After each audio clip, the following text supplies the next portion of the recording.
Donc, il y a une question qui est, comme d'habitude, pour commencer notre cours, il y a une question sur la paracha de la semaine, comme à l'accoutumée. Et j'aurais envie d'intituler effectivement cette interrogation, cette question, c'est sur la préparation pour recevoir la Torah. N'est-ce pas? On sait que quand, effectivement, eh bien, Moshe Rabbeinu retourne voir le peuple en lui annonçant que, eh bien, il est temps de se préparer pour recevoir la Torah, le verset nous dit la chose suivante, Vayomer Hashem, c'est le verset, n'est-ce pas, 10 dans le chapitre 19 de Sefer Shemot, Vayomer Hashem el Moshe, Lech el Ha'am, Ve Kidashtam Ayom, Umachav, Vechipsu Simlotam. Donc, Akadosh Baruch Hu dit clairement à Moshe, Vayomer, là dans le Vayomer, on voit qu'il y a déjà une douceur, ce n'est pas du tout encore une fois une exigence, mais une parole est donnée, à savoir, dit bien au peuple, eh bien, de se sanctifier, si je traduis littéralement aujourd'hui et demain, et de faire de laver leur linge. Quand Tripsou, Simlota, laver leurs vêtements. D'accord? Voilà ce qui est annoncé. Et c'est sur ce verset-là que je vais essayer encore une fois, d'insister et de m'attarder. D'abord, effectivement, grâce à Rashi, on comprend que ce qui ici est invoqué, c'est une proposition. Nazmana, je t'invite à te préparer. Ce qui pourrait sembler logique, cette idée qu'effectivement, eh bien, on va quand même voir le roi devant nous. Il est quand même usuel, eh bien, de s'y préparer. Donc, on s'y prépare. Sauf que ça invoque quand même un certain nombre de questionnements. Le premier, c'est d'abord, effectivement, qu'est-ce que c'est que Kiddush Tam? A priori, on aurait pu penser, d'abord on lave son vêtement, on se prépare, et pourquoi son vêtement? Pourquoi pas d'abord se doucher? Pourquoi pas aller au mikvé? J'en sais rien. Et après, éventuellement, se sanctifier. Là, on nous dit clairement l'importance de se sanctifier 2 jours, donc 3 jours, puisque Moshe Rabbeinu a rajouté un jour, et après cela, tu laves ton vêtement. Top. Alors, on peut éventuellement, et c'est ce qui semble être dans la cohérence, c'est quoi le Kiddush Tem? D'abord, pour commencer, c'est effectivement, eh bien, de se séparer de sa femme pendant 3 jours. D'accord? Qu'il n'y ait pas d'intimité entre un homme et son épouse pour justement se préparer dans la pureté, encore une fois, de cet événement si important qui va avoir lieu. Je voudrais insister avant d'avancer sur un point en concernant ce sujet. Une fois, il y a des années de cela, j'ai rencontré une personne qui était donc réformée, libérale, tout ce que vous voulez, et qui m'expliquait pourquoi je ne pourrais pas faire participer mon mari à cette expérience émouvante, traumatisante au sens positif du terme, au moment où je suis en train de prier. C'est-à-dire dans l'idée que d'être assis à la synagogue, l'un à côté de l'autre, hommes et femmes ensemble. Et je lui dis, et c'est tout à fait d'actualité par rapport à ce propos-là, à savoir que quand on va à la synagogue, on n'y va pas pour rencontrer sa femme. On y va pour rencontrer Akadosh Baruch Hu.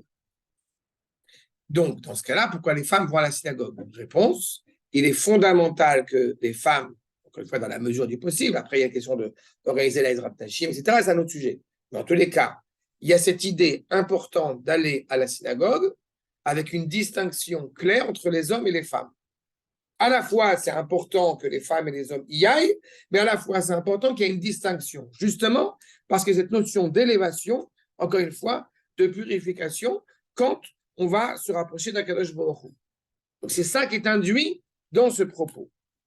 Seulement, et évidemment, parce qu'il y a tout aussi une problématique d'impureté, pas seulement, c'est pour ça que le verset insiste là-dessus, c'est pas seulement dans la problématique d'avoir une intimité qui pourrait amener de la pureté, ou alors à l'inverse, même une femme qui serait nida vis-à-vis de son mari, qui serait, n'est-ce pas, impure à l'égard de son mari, parce qu'il n'y aurait pas de rapprochement. Non, en plus de ça, il doit y avoir une séparation, une distinction claire.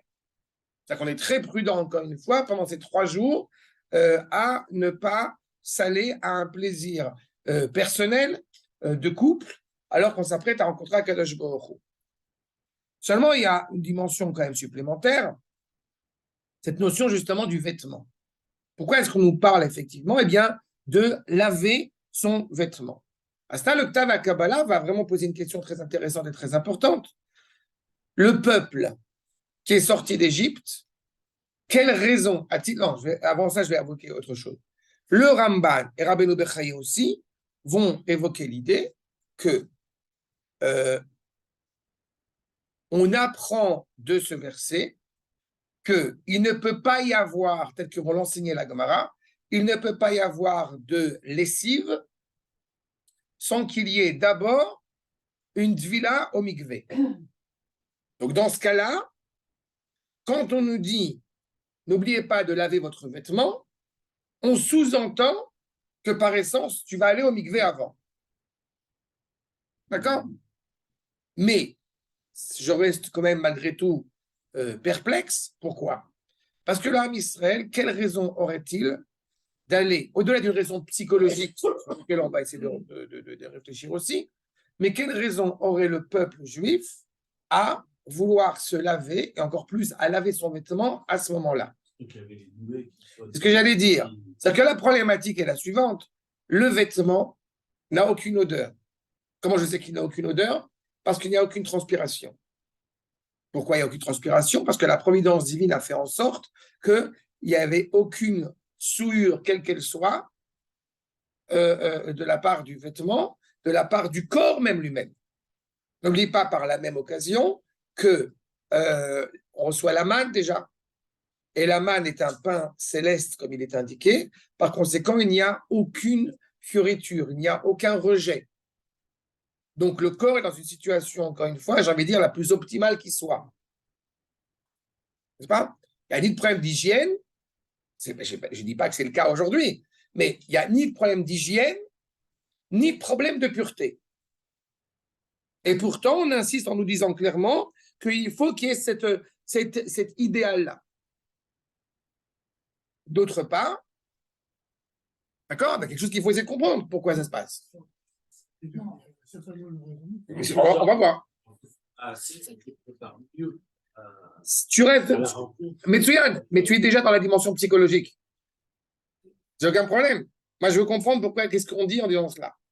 Peut-être, et c'est ce que va nous dire le Ktav HaKabbalah, justement, qui a posé, qui s'interroge là-dessus et qui donne comme conclusion le fait qu'effectivement, quand on dit, eh bien, laver son vêtement, en fait, c'est une mélitza, c'est une image pour parler de réparer ses vertus, de réparer ses qualités.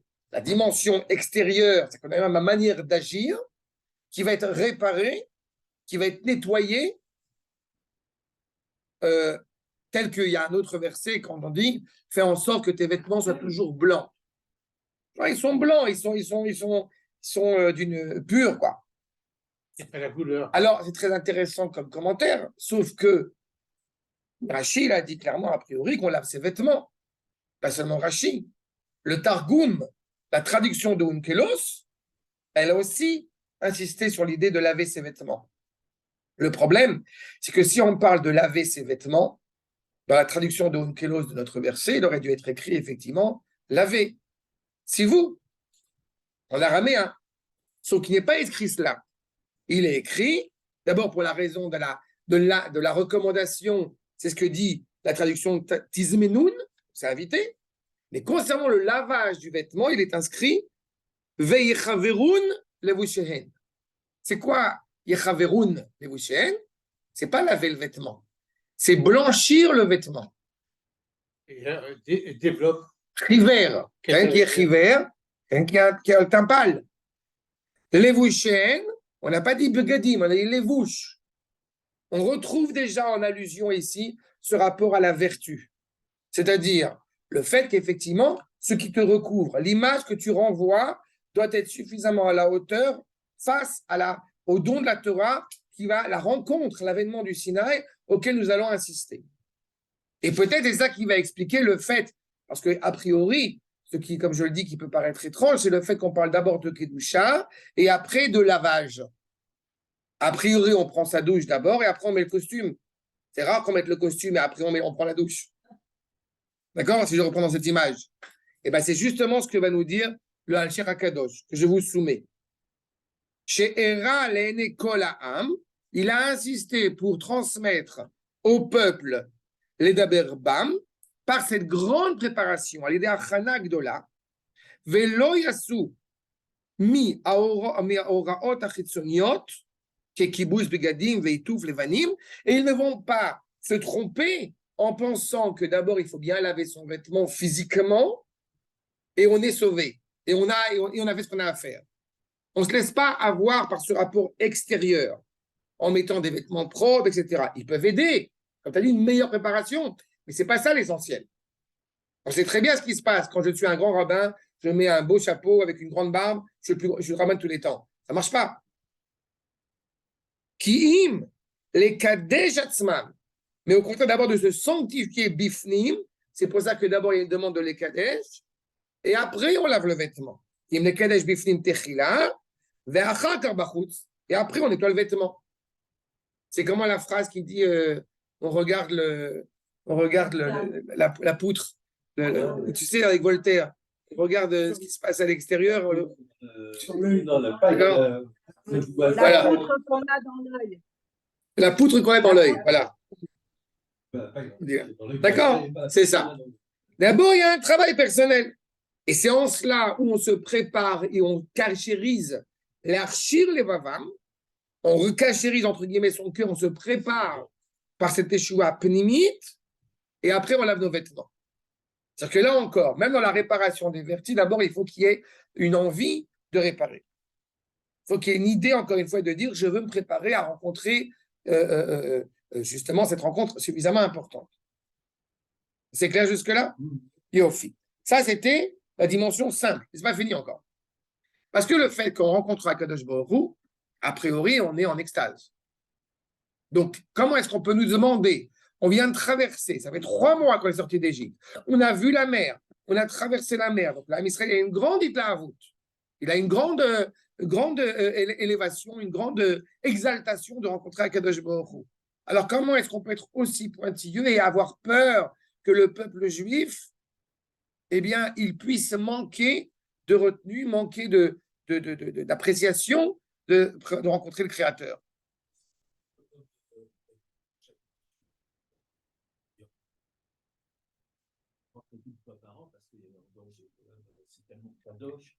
Tu t'approches du sujet. Tu t'approches de ça. Tu t'approches de ça. Parce que l'idée qu'effectivement, le Ham Israël, c'est quelque chose de vrai dans ce que tu dis. L'exaltation, elle n'est pas forcément positive. L'exaltation, c'est une bonne chose, mais elle est dangereuse. C'est ça. S'il y a une exaltation qui vient après le Shulchan Aruch, c'est très bien. Mais si l'exaltation, elle vient avant le Shulchan Aruch, sur le compte du Shulchan Aruch, alors c'est très problématique. Continue d'abord les Kadesh, c'est ce que va dire, et c'est intéressant d'ailleurs que ça vient de lui, parce que ça vient en l'occurrence du Admor Rabbi Zvi, David Zvi, mi Nitchart, comme son nom est bien connu, du Maroc. Non, pas vrai. Mais sur l'idée, c'est l'idée que justement, quand il y a cette titre-là à vous, il va nous dire le Kadesh, c'est justement bien d'être profondément élevé. Pourquoi est-ce qu'on a fait le rapport entre se séparer de sa femme et la Gdusha? Parce qu'on parle de Prishut. Dans la Gdusha, il y a cette notion, encore une fois, un petit peu de se séparer un temps, un laps de temps, encore une fois, pour se préparer à l'événement. Mais ce qui est sûr, c'est qu'on insiste cette notion, effectivement, eh bien, de bien cerner, de bien cibler dans l'honneur, dans le travail, dans le culte qu'on va rendre à Akadosh Baruch Hu, que ça se fasse, encore une fois, par une tête, on dit en hébreu, koved rosh, par une tête responsable, lourde, et qu'on ne fasse pas n'importe quoi, justement, au nom de cette titre-là, au nom de cette exaltation. Seulement, il y a une question supplémentaire avant de terminer sur ce point, c'est le fait qu'il s'agisse, qu'on nous demande clairement, a priori, on aurait dû faire ça 2 jours, juste se préparer, mais on nous dit que Moshe Rabbeinu, il a rajouté un jour. Et Akadosh Baruch Hu a ratifié le fait que Moshe Rabbeinu ait rajouté un jour, mais pourtant, pourquoi est-ce qu'il y a cette préparation qui doit durer autant de temps? À la rigueur, on aurait pu se contenter de dire, voilà, vous séparez de votre femme maintenant, vous lavez vos vêtements, demain on parle. Qu'est-ce que ça implique, cette notion de rajouter un jour supplémentaire dans cette purification à l'approche de l'avènement du Sinaï? Eh bien, en fait, j'ai trouvé un commentaire absolument exceptionnel sur ce point, c'est le Khatam Sofer. Le Khatam Sofer, que j'ai acquis il n'y a pas longtemps, tous ces commentaires sur la Torah, il dit un truc génial. Je vous le soumets. En fait, à travers le verset qui est inscrit, on a dit Ayom, Machar et le troisième jour. Donc, on a 3 jours. 3 jours comprenaient 3 mondes. On a 3 dimensions. Vous allez voir ce qu'il nous dit. Shalosh olamot. Haolam hazeh, olam shelachar hamita, veolam atchiya. C'est ça. Ce qui est invoqué à ce moment-là, parce que le don de la Torah est tellement insolite et tellement exceptionnel, et encore une fois, il transcende toute l'histoire humaine, toute l'histoire de l'humanité, puisque, encore une fois, le monde n'a attendu qu'une seule chose, c'est de pouvoir avoir cette rencontre insolite entre Akash Borou et Am Israël. Donc, il implique toutes les dimensions de l'espace, du temps et la dignité humaine. Et on invoque ce monde-ci, le monde après la mort et le monde de la résurrection, où on entend clairement pour la deuxième fois, on entendra pour la deuxième fois, la parole d'Akash Borou dans toute sa quintessence. Nishma shenit meloen. Vezeu vekidashtem ayom. Aujourd'hui, vous vous sanctifiez. Aujourd'hui, vous vous purifiez dans cette notion de bien distinguer l'homme de la femme. C'est dans ce monde-ci. Bon, la mazé. Demain, machar, parce que c'est machar, on a dit demain. Donc, demain, comprenez, bon, la magvoul. Tu fais une mitzvah aujourd'hui, la vraie récompense, elle est après. V. Kipsu simlotam, agoufiot. Comme l'a dit, réparer ses vertus. Vous lavez votre vêtement, d'une certaine manière, eh bien, vous réparez la dimension terrestre, la dimension de votre corps. Qui, en fait, de la même manière que le corps, il habille la neshama, le vêtement, il habille le corps. Donc, en lavant votre vêtement, d'une certaine manière, vous lavez votre corps. Et on a dit tout à l'heure qu'il ne pouvait pas y avoir de lavage de vêtements sans qu'il y ait de vila. N'est-ce pas? Et du coup, vous serez prêt pour recevoir la Torah. Le troisième jour. Veyu nechonim, c'est le verset suivant. Veyu nechonim, leyom ashlishi. C'est quoi le troisième jour? C'est le monde de la résurrection des morts. C'est-à-dire que ça, encore une fois, il y a déjà ici énoncé à la fin des temps. Et pourquoi est-ce que Moshe Rabbeinu a ajouté justement un jour supplémentaire? Je vais y revenir dans 2 secondes. Avant ça, il y a Eva qui a évoqué un truc qui est pas que le Khatam Sofer n'a pas dit, mais qui ne va pas directement en rattachant avec Abraham et Yaakov, mais oui, qui est rattaché à cette notion ternaire. Parce que quand on parle de la résurrection des morts, alors il faut être conscient qu'en fait, c'est le monde qui retrouve sa cohérence et sa sérénité, sa félicité. Le chiffre 3, vous savez, est toujours attaché à l'unité. Abraham, Yitzhak et Yaakov, on a 3 patriarches, on n'en a pas 4. Quand il y en a un qui pense quelque chose, l'autre pense autre chose, le troisième vient réunir cela. Donc, il est clair que la vie dans ce monde-ci n'est pas la finalité. Il est clair que ce qui se passe après la mort n'est pas la finalité, mais la reconstruction, la rencontre renouvelée entre le corps et la neshama, c'est la résurrection. C'est ce troisième jour qu'a ajouté Moshe. Et pourquoi est-il nécessaire d'ajouter un troisième jour selon la conception de Moshe Rabbeinu? Qu'est-ce qui se serait passé si Moshe Rabbeinu n'avait pas rajouté un troisième jour?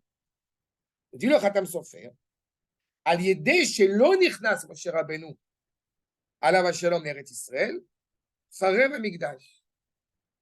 En fait, du fait que Moshe Rabbeinu, on sait depuis le début de Sefer Shemot, ne va pas rentrer le peuple juif en Eretz Israël, du coup, le Beth Amikdash, il va être détruit.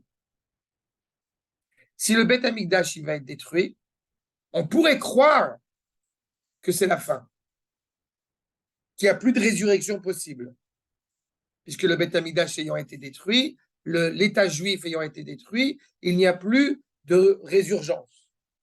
Mais quand Moshe Rabbeinu y rajoute un jour, eh bien, pardon, c'est ça nous fait comprendre que la vie et la mort ne sont pas une finalité en soi, mais qu'il y a une dimension ternaire supérieure. Yesh lanu od olam echad. Même si Moshe n'est pas rentré en Eretz Israël, ça arrive jusqu'à notre génération, quand il y a un grand Talmid Chacham qui décède, on se dit, mais comment est-ce qu'on va continuer? D'autant plus quand il s'agit de Moshe Rabbeinu. Donc, en insistant sur ce troisième jour où on va être prêt, tel qu'il est inscrit, on va être prêt à recevoir la Torah. Donc, vous comprenez qu'on n'invoque pas seulement le troisième jour au sens du troisième jour à l'avènement du Sinaï, mais le troisième jour, sous-entendu, l'avènement messianique. L'anu od olamechak, ve'u yeme hamashiach, shiavo bemera beyamenu amen. C'est-à-dire que cette troisième dimension, encore une fois, qui vient ratifier tout le sens de l'histoire. Le monde a été façonné pour que la Torah soit donnée, mais le monde a été façonné pour qu'il y ait un peuple, en l'occurrence le peuple juif, qui reçoive la Torah. Et ce n'est pas qu'ils la reçoivent et qu'après il y a un exil, c'est qu'ils la reçoivent pleinement, encore une fois, de manière sereine. Et ça, c'est ce que nous sommes en train, à peine, d'esquisser. C'est ce moment, comme vous le savez, où, tel qu'inscrit le verset, Kimi Tzion Tetze Torah, Dvar Hashem Yerushalayim. On n'a pas dit Kimi Sinaï, on n'a pas dit Kimi Pavé, on n'a pas dit Kimi Brooklyn, on a dit Kimi Tzion Tetze Torah. C'est quand le moment où la Torah, elle commence à sortir d'Eretz Israël. À partir du moment où la Torah, elle commence à sortir d'Eretz Israël, la parole d'Akadosh Baruch Hu, évidemment, ne peut être que en Eretz Israël et en l'occurrence à Yerushalayim, elle reste interne, elle reste en local, mais quand la parole de la Torah, elle peut commencer à sortir, c'est clair qu'on assiste, mais pour qu'elle puisse commencer à sortir, il faut déjà qu'il y ait un peuple qui soit évidemment inscrit. Et bien c'est là où on assure justement le début réel de la fin des temps, qu'on est en train de vivre maintenant. Mais ça prend du temps. D'accord? Le cas de Cannes, pourquoi est-ce qu'effectivement, dans la préparation au Sinaï, en fait, ce n'est pas seulement une préparation technique, physique, c'est d'abord et avant tout la prise de conscience de cet événement absolument gigantesque et comment dire, insondable. C'est aussi pour ça que je me permets de le rappeler que pour les Ashkenazim, pour les Sfaradim d'Afrique du Nord, n'est-ce pas, pendant quand on lit les 10 paroles, eh bien, on se lève. Parce qu'on assiste ici à une rencontre absolument exceptionnelle et insolite entre le Créateur et la créature. D'accord? La raison, si jamais on vous interroge par rapport à cela, bref, voilà, eh bien, le Rambam, effectivement, a écrit qu'il ne fallait pas se lever par rapport à cause des Karaïtes. D'accord? Les Karaïtes, c'est ceux qui, encore une fois, ont voulu accepter que la Torah écrite et qui, donc, du coup, donnaient un petit peu une sorte de distinction, une sorte de souillure à l'égard de la Torah orale. Tu vois? Donc, justement, on met en évidence, en se levant, à la fois à Yitro et à la fois avec Ranan, l'importance, justement, eh bien, de reconnaître cette parole, à la fois d'Akadosh Baruch Hu qui est tenue au Har Sinaï, et à la fois Moshe Rabbeinu, par rapport aux 10 paroles répétées dans le Sefer Devarim, sur ce lien intrinsèque entre la Torah écrite et la Torah orale. D'accord? L'argument pour ne pas se lever, c'est que ce n'est pas quelles sont les paroles les plus importantes dans la Torah, elles ont toutes de l'importance, et pourtant, il y a une dimension pédagogique, encore une fois, très importante, dans le fait de se lever en accueillant ces paroles. Mais il est certain que si effectivement ça donne lieu à être méprisant sur le reste de la Torah, c'est un problème. Mais personne n'est méprisant à l'égard du reste de la Torah. En tout cas, sache-le, pour les Ashkenazim notamment, ils se lèvent aussi, on n'a pas coutume de le faire, les Ashkenazim se lèvent pour la Shiratayam. La semaine dernière, pour Parashat Beshalach, oui, il y a ceux qui ont pris l'habitude de se lever pour toutes les parachiotes, ça, ce qui est aussi un choix. Mais il y a un problème, vous. En tous les cas, il y a une valeur, encore une fois, exceptionnelle, ce que je viens d'un petit peu de montrer en quelques secondes sur ce verset, mais encore une fois, vraiment, une réparation importante, fondamentale de cet événement qui est aussi important, même si ce n'est pas Shavuot, mais c'est bien qu'on en est conscient de la valeur de cet événement. D'accord? Ça, c'est clair?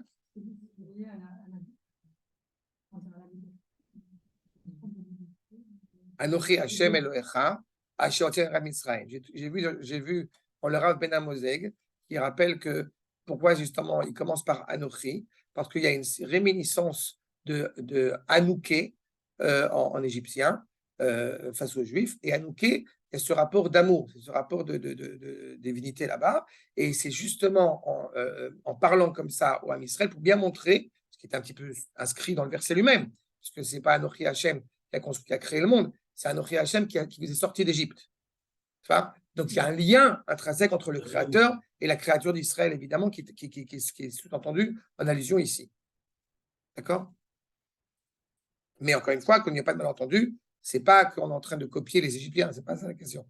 Mais il y a une similitude, c'est Dieu qui était important ici, justement au peuple qui sort d'Égypte.